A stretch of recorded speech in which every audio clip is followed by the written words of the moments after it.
Les postos, je suis désemparé, désabusé, catastrophisé, catastrophique. Voilà, ce sera une saison catastrophique. On restera sur une saison catastrophique. Et ce soir, encore une fois, c'est catastrophique. Ça a été catastrophique depuis l'arrivée de Mauricio Pochettino. Je crois que c'est la plus grosse erreur qu'a fait le Paris Saint-Germain sous l'ère QSI.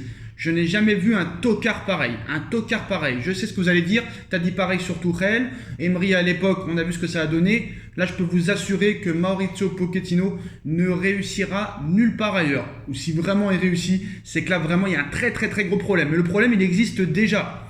Déjà, ce Pochettino est un menteur. Et a des problèmes psychologiques. Je pense qu'il a des problèmes psychologiques où il veut peut-être se venger de sa direction.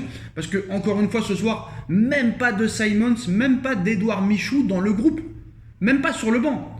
Dans le groupe. Même pas dans le groupe. Et à un moment donné, quel message tu envoies? Donc on sait très bien que Pochettino ne sera plus entraîneur du Paris Saint-Germain dans quelques semaines. C'est acté. Mais maintenant, j'ai très peur pour l'avenir du Paris Saint-Germain. Quand je vois Lionel Messi, la semaine dernière, à Barcelone, à la plage, en train de manger au restaurant avec Sergio Busquets. Frère, on t'a pas mis le calibre sous le menton pour signer au Paris Saint-Germain. Nous, on t'a fait une offre, tu l'as acceptée. Alors c'est sûr que t'en as rien à foutre du PSG. C'est sûr que le PSG, tu le prends pour un pigeon, comme beaucoup des joueurs de l'effectif. Mais à un moment donné, c'est plus possible. Moi, je comprends ce que veut Mbappé. Et à un moment donné, c'est plus une révolution, c'est plus un grand nettoyage, c'est plus une lessive, c'est plus un coup d'aspirateur qu'il faut faire. Il faut tout refonder. Et j'ai l'impression que rien ne va être refondé, que ça va continuer dans la médiocrité. C'est une catastrophe ce qui se passe. C'est une catastrophe. Pochettino qui a été sifflé au Parc des Princes. Ils ont mis 1 an et demi pour le siffler. On n'a jamais entendu un Pochettino démission. Donc à un moment donné, stop. 2-2 contre 3, 3-3 contre Strasbourg. Ça va s'arrêter où? À l'époque au moins, même quand on était éliminé en 8ème de finale de Ligue des Champions, les 10 derniers matchs de la saison, on gagnait 6-0, 7-0, 7-2, 8-3 contre des Monaco, contre des Bordeaux. Et maintenant, on n'arrive même plus à battre 3, frère. On a pris 5 buts en 2 matchs. 5 buts en 2 matchs contre 3 et Strasbourg. Et à un moment donné, stop. Il y a des joueurs dans cette équipe que je ne peux plus me voir en peinture.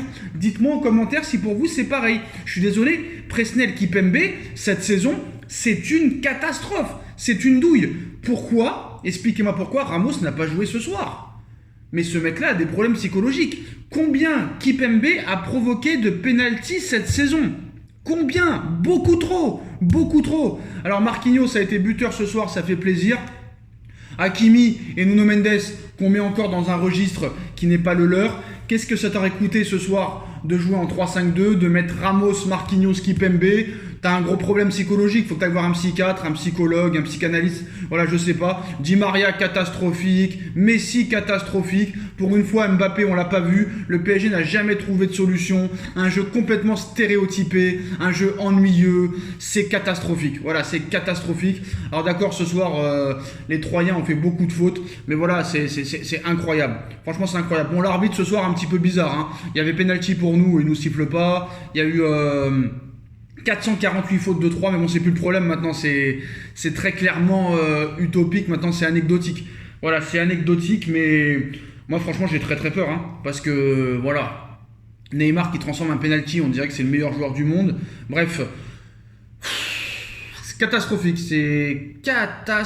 je ne sais plus quoi dire, et je comprends qu'il y en a qui arrivent même plus à parler de cette équipe. Voilà, je comprends, honnêtement je comprends. Qu'est-ce qu'on se fait chier, mais c'est pas possible. Il y a des joueurs que je peux plus voir, je suis désolé, Marco Verratti, j'ai de plus en plus du mal avec ce joueur. Marco Verratti, j'ai de plus en plus de mal avec ce joueur. Voilà. Alors vous allez me dire, il est mal entouré, il n'a jamais eu un très bon milieu de terrain en entourage depuis Thiago Motta et Blaise Matuidi, mais à un moment donné, est-ce que c'est la seule excuse?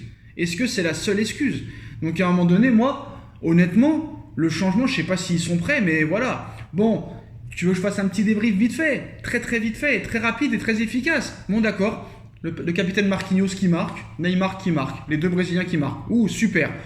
Paris qui a eu la maîtrise du ballon pendant 10 minutes et après qui s'est complètement arrêté. Pendant 10 minutes ou 15 minutes, il y a eu quelques séquences intéressantes, mais c'est toujours les mêmes matchs. Depuis 1 an et demi, c'est les mêmes matchs. On est sur courant alternatif. Alors tu as Danilo un petit peu qui donne tout son possible au milieu de terrain.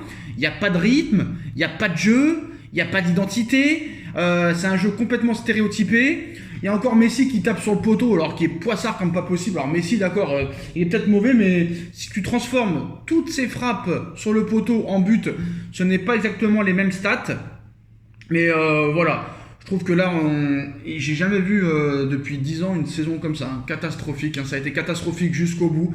Donc maintenant, qu'est-ce qui va se passer? Il reste encore 2 matchs de Ligue 1 qui vont être complètement anecdotiques. Mais moi, ce que j'ai peur surtout, c'est l'avenir. C'est l'avenir, parce que c'est quoi l'avenir du Paris Saint-Germain? Le PSG nous explique tous les ans qu'ils veulent faire une révolution. Mbappé leur demande une révolution. Ils ont besoin de Kylian Mbappé pour être conscients qu'il faut une révolution. Ils n'arrivent pas à s'en rendre compte eux-mêmes. Ça prouve qu'ils sont très contents de ce qui se passe, les propriétaires du PSG. Hein. C'est une réussite marketing, c'est une réussite économique, mais au niveau sportif, c'est pas grave. Nous, on a montré qu'on savait quand même gérer un club financièrement. Mais le seul changement en interne à l'arrivée, le seul changement en interne qu'il y aura au Paris Saint-Germain, c'est quoi? C'est la couleur des murs du parc, c'est la couleur des murs, je sais pas, de la cafétéria, j'en sais rien, ou du camp des loges, qui s'appelle plus camp des loges malheureusement, qui s'appelle maintenant Centre Oredo. On est en mai et on n'a strictement aucune visibilité. C'est très clair. Voilà, on n'a rien préparé, on s'accroche et on fait tout pour prendre un coach qui ne pense qu'à l'équipe de France et pas au projet Paris Saint-Germain. On n'a pas de projet. On a notre meilleur joueur et peut-être le meilleur joueur du monde qui va partir librement. Mais sinon, tout roule. Tout va bien se passer. J'ai vu que Wijnaldum et Idrissa Gueye sont rentrés à 20 minutes de la fin. Je ne savais même plus qu'ils étaient encore joueurs du Paris Saint-Germain. Tellement on les a peu vus cette année.